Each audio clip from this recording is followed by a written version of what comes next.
Starfleet Academy used to be the place where humanity learned restraint, where confidence was broken down before it was rebuilt into command.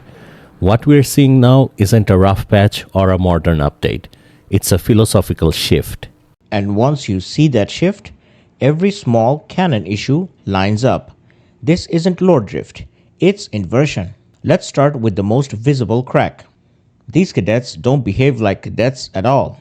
They behave like seasoned bridge officers, making snap tactical calls, asserting moral certainty, and acting decisively under pressure. On the surface, that looks impressive. But in Starfleet canon, that behavior is earned, not assumed. In classic Trek, even lieutenants hesitate. They doubt themselves. They defer. Because Starfleet doesn't treat leadership as a personality trait.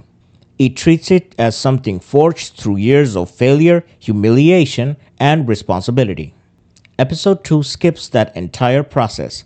Competence isn't built, it's granted.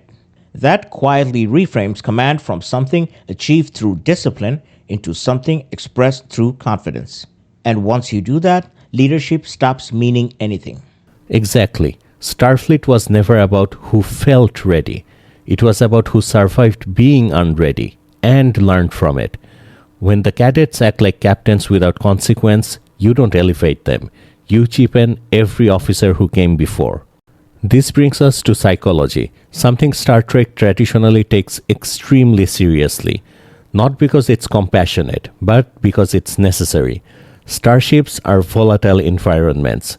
Emotional instability doesn't make you authentic there. It makes you dangerous. Classic Trek understood this. Rigorous psychological evaluations, ongoing counseling, command-level scrutiny. Emotional restraint wasn't repression, it was professionalism. Episode 2 abandons that framework entirely. Trauma isn't flagged as a risk, it's spotlighted. Cadets with unresolved psychological damage aren't benched, they're deployed. That would never happen in canon Star Trek, not because Star Trek is cruel, but because it understands stakes. What's changed in the function of emotion? It's no longer something to be managed. It's something to be rewarded. And once emotional volatility becomes credential instead of liability, the institution stops being a safeguard and starts being a mirror.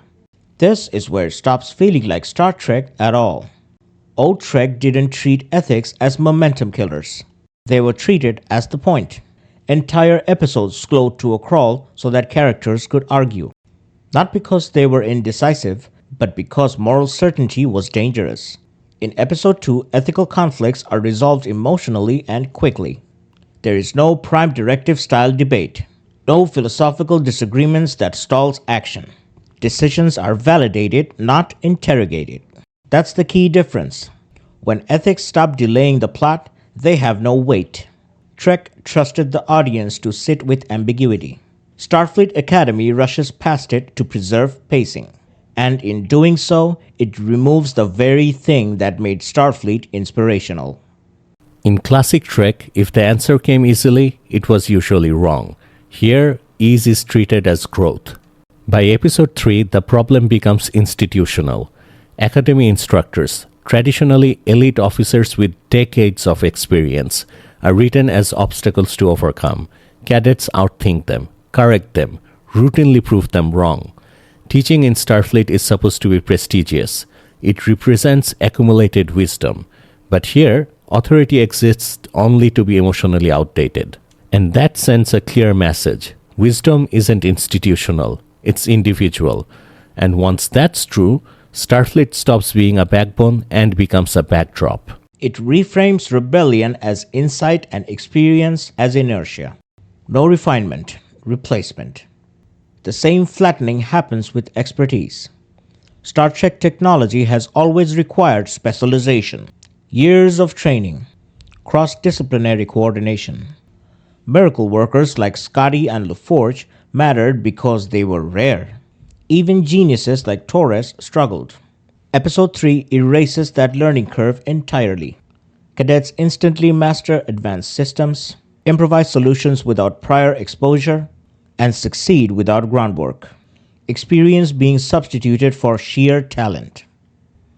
And when everyone is exceptional by default, no one is. Everyone's super! No one will be. By this point, even species differences collapse. Vulcans express emotion freely. Cultural discipline barely registers. Non-human characters process conflict exactly like humans. Old Trek used alien psychology structurally. Vulcans weren't just pointy-eared humans. They were a philosophical counterweight. Logic versus emotion wasn't flavor. It was argument. When aliens become cosmetic, Trek loses one of its sharpest tools for thinking. Difference stops meaning something and becomes something you decorate with. Episode 4 is where the illusion finally breaks. The chain of command becomes optional. Cadets override orders for emotional reasons, and consequences are at best symbolic. In older Trek, this would trigger formal hearings, career damage, lasting ethical reckoning. Here, it's framed as a learning moment. Personal growth replaces institutional accountability. That's not evolution, that's abdication. Discipline isn't the enemy of freedom. It's what makes freedom survivable. Put all of this together and the real issue becomes clear. Classic Star Trek believed people must change to deserve the future. Starfleet Academy suggests the future must change to accommodate people. That single inversion explains everything.